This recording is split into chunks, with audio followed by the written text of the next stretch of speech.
What's up, everybody? Let's Talk Jets Radio. I have no idea how the Jets just pulled out that game, but what an awesome game to be at. I'm so glad that Tyson and I actually came out and went. Glad we didn't stay home. That was a fun game. First three quarters, not so much fun. Definitely didn't feel like the Jets were pulling it out. But at the very least, even if they were going to lose the game, me and Tyson said at the same time, it was still going to be a positive recap. It was going to be a positive Monday and Tuesday show.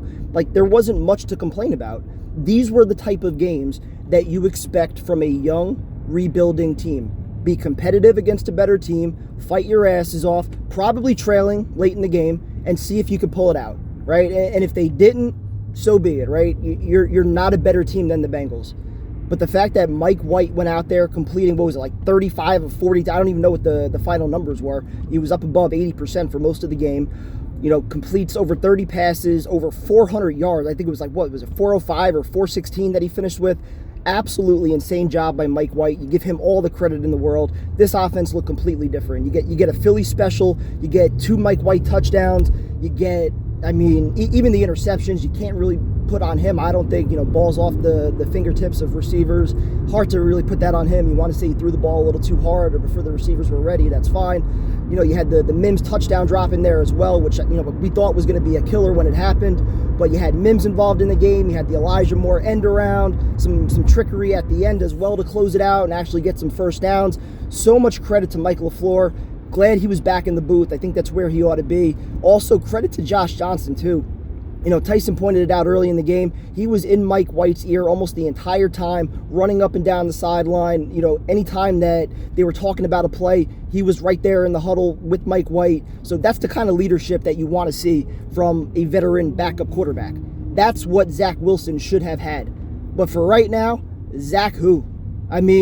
Listen, they said the injury was going to be 2 weeks. Is Zach Wilson coming back in 2 weeks if Mike White's playing like this?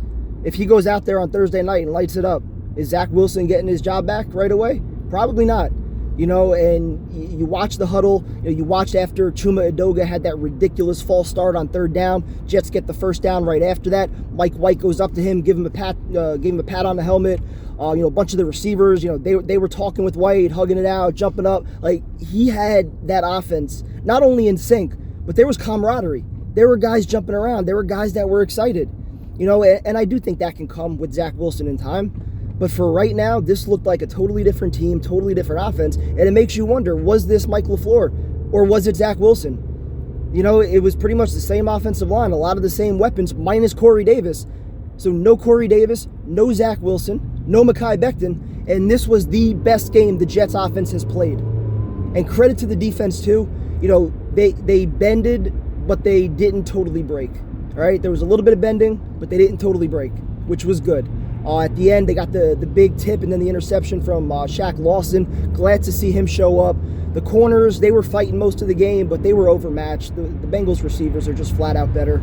Not much of a pass rush, but you did have Quinnen Williams with the one big sack. Zuniga got in there for another one with the strip sack. Too bad they couldn't recover it. But all in all, just young players making plays today, period. Win or lose, that would have been the type of game, like I said in the beginning of the video, that would have been the type of game that as fans you can get excited about because you have young players playing well. Coaching-wise, I thought this was a much better job by LaFleur, obviously. Saleh, as far as, what he did with the defense and whatnot, not a whole lot to take away there. At least he did win the challenge at the end of the game with the other touchdown for Ty Johnson. So you give credit where it's due. Keelan Cole, I thought he should have had that one touchdown. Tyson and I were going nuts. Obviously that call comes, from upstairs. That's not on the refs. But still, how he wasn't more pissed off at that. Maybe you guys had a better view, but from where we were looking, it looked like a touchdown, from what we could see. But again, just great win, great effort, great fight. It's nice to see the team playing well and showing a little bit of improvement. So again, those were the kind of experiences, those were the kind of games that we wanted to see. Give me another one like this Thursday night. Let's keep the momentum going. JETS, go Jets. Talk to you guys later.